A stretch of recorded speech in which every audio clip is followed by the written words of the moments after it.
Well, he's a cutie pie. I might put him in Potomac. Okay, yes. Yeah, he can come right on to Potomac.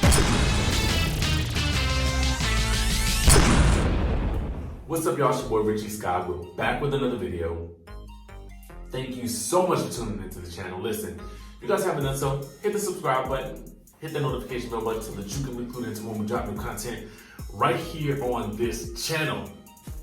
Now, for those of you who don't know, I am currently in Mexico at this very moment recording this video where I could find a quiet space to record.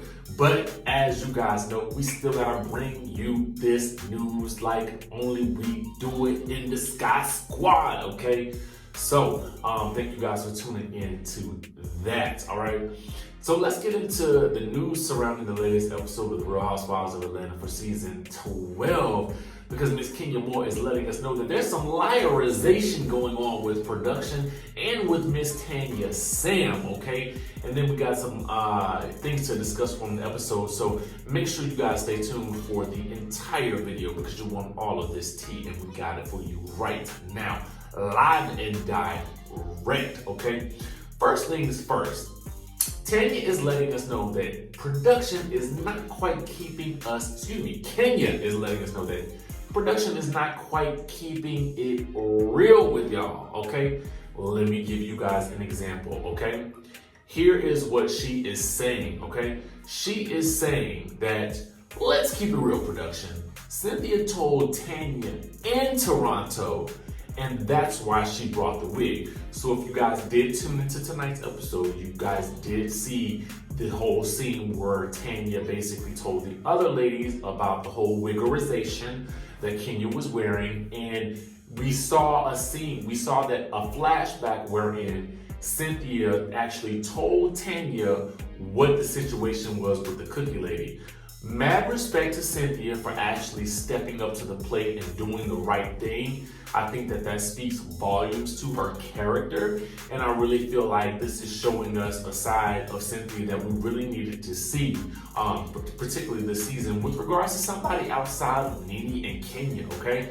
So I like seeing that. I wish we had actually gotten to see the scene. This is where I feel like production is actually failing us, because they're really, the key scenes that we're needing with Tanya, we're not really getting. One was that makeup scene that she had with Nene, and then two was this particular scene where Cynthia told Tanya that the whole conversation about that Kenya was bringing up was actually about her, okay?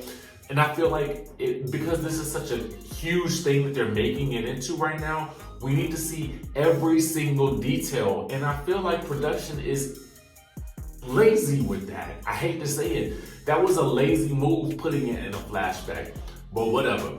Anyway, Kenya is letting us know that scene actually happened in Toronto and not the day that they said that it happened.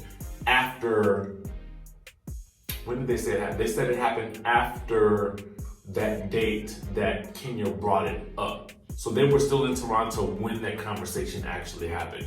Interesting to know. The other thing that she mentioned is, she says, funny, I met Tanya helping her with her IVF off camera when I was pregnant. I was happy to help her. Ashamed she has to lie. As you can see, I was very sincere with her. Hashtag reaching to justify her passive aggressive behavior. Hashtag RHOA, and then she put a snake emoji. So I guess she's calling Tanya a snake, okay?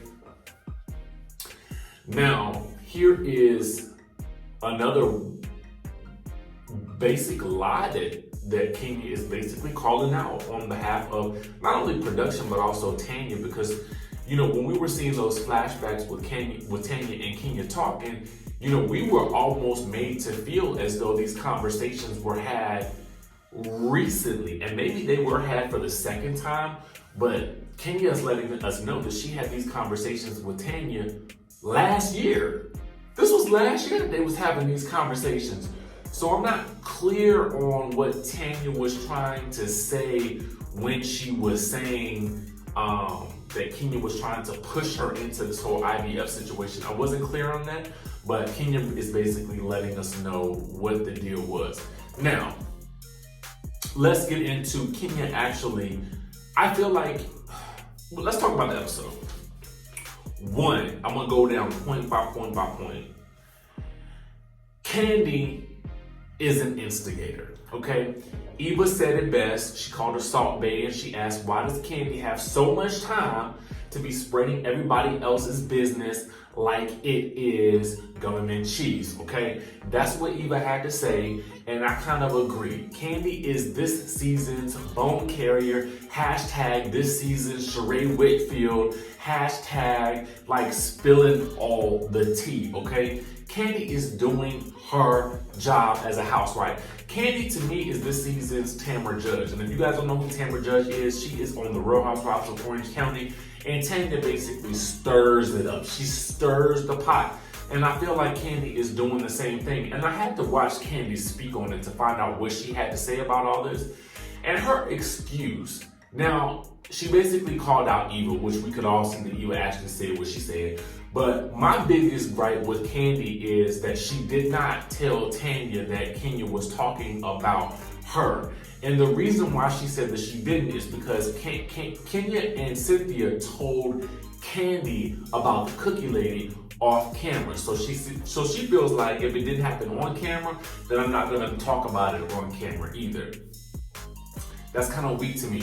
Because for real, at the end of the day, you know Kenya is taunting this girl and you sitting in your confessionals laughing about it. So if you could talk about it in your confessionals, you could talk about it on camera because you didn't have a problem with doing that. To me, that's some foul stuff right there. And I can't really, I love Kandi, but I can't really get with what she doing with that. And if you watch Nene's after show, which I just happened to do, basically Nene calls Kandi out and it's like, yo, you gotta watch Kandi. And I'm kind of in agreement with her with that. You gotta kind of watch Kandi because I feel like, you know, Kandi does call things out when she sees it. But I do feel like with this particular situation with Tanya, and maybe it's because she don't know Tanya like that, but I feel like she for real is real shady and kind of like laughing at this whole situation with this lady and her man potentially cheating on her. I just don't get it.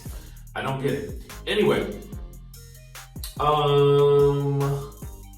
you know, when they're getting their body scrubs, I feel like Kandi was taunting, you know, Tanya. I do feel like Tanya's shade was real weak with regards to the whole wiggerization situation. The fact that Kenya Moore wears wigs, I don't think that's a big surprise to anybody. I think that everybody kind of knew. Yes, she does talk about having great hair underneath her wig, but at the end of the day, it is what it is. You know, for some people, wigs can be considered a protective style, I think. But for the most part, I feel like, you know, if a woman wants to wear a wig, let her wear a wig. But if she wants to brag about having long hair, she can do that too. That's her prerogative. So to me, that was kind of weak. But, you know, Tanya is not necessarily what we would call a shady person. So it doesn't necessarily seem like she knows how to throw the shade in that regard. So I'm going to give her a pass on that. The next thing that we're going to talk about, but did y'all notice that Kandi was real protective of Kenya in this scene? I just wanted to see if anybody else noticed that. I mean, I know they cool and they ride or die like that, but I just felt like it was like, I don't know, something's going on there. Nene, if you watch her video, says that Kandi, Kenya, and Cynthia are in an alliance, but I want you guys to tell me what you think down in the comment section below. Let's move on down to the nitty gritty. We can talk about Porsha and Dennis if we wanted to, but quite frankly, I don't want to. What I do find interesting though is that Porsha feels like, you know, Mama Gina didn't necessarily have her back. Well, I mean, at the end of the day, that's her son. So right, wrong, and indifferent, she's always gonna have her son's back. So to me, it's like, well, I don't know what you're expecting from this lady, but I mean, you know, that's her son. So it is what it is.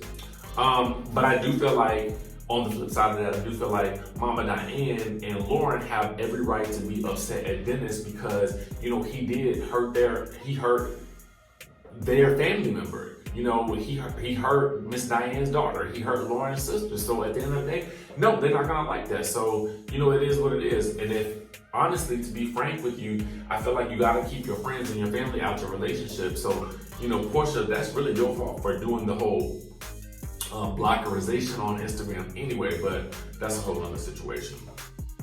The whole Kandi, Cynthia, and Kenya situation, where they're basically talking about Tanya, the problem I have with this particular conversation is that Kenya acts like Tanya did something to her initially. That's not the case. Let's not forget that you brought up this whole cookie situation with the cookie lady and Tanya, and you was dancing around the situation.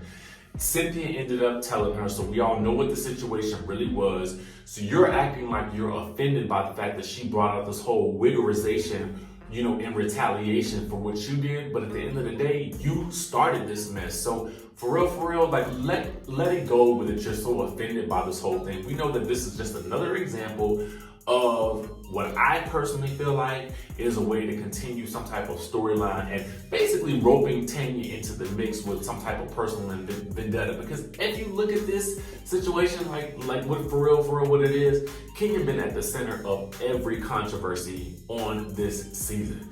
And for me, I get it. It makes for great reality television, but let's call a thing a thing. I mean, come on, Kenya, you act like you didn't start this situation when you did. Point blank, period. Point blank, period. Okay. I don't really have too much more to say about this episode because I feel like it was kind of dry. What I did notice is that there was no Nene in this episode, which was kind of interesting to me. I thought based on what we saw in the trailer for the mid-season trailer that we were going to see much more of Nene, but honestly, we didn't really get any of her tonight. So it's going to be interesting to see how they play her for the rest of the season because I do feel like they're trying to play her. Bottom line, I really do. But I want to know what you guys think. Let me know what you guys think about Kenya calling out production, Kenya calling out Tanya and the lies, so to speak. And let me know what you thought about this episode as well. I really wasn't honestly going to do a vlog today because I felt like I'm traveling and I didn't want to give you guys anything less than what I felt like I could do my best on. But I also wanted to be consistent because I really feel like, for the people who watch this channel and for the people who are really supportive and in the Sky Squad, I really wanted to make sure that I was here and I was present and I was giving you guys, what we all know and love each week, which is Housewives. So make sure you guys hit the subscribe button down below and hit that notification bell button so that you'll get included to when we drop new content. And you know what? I will see y'all in the next video.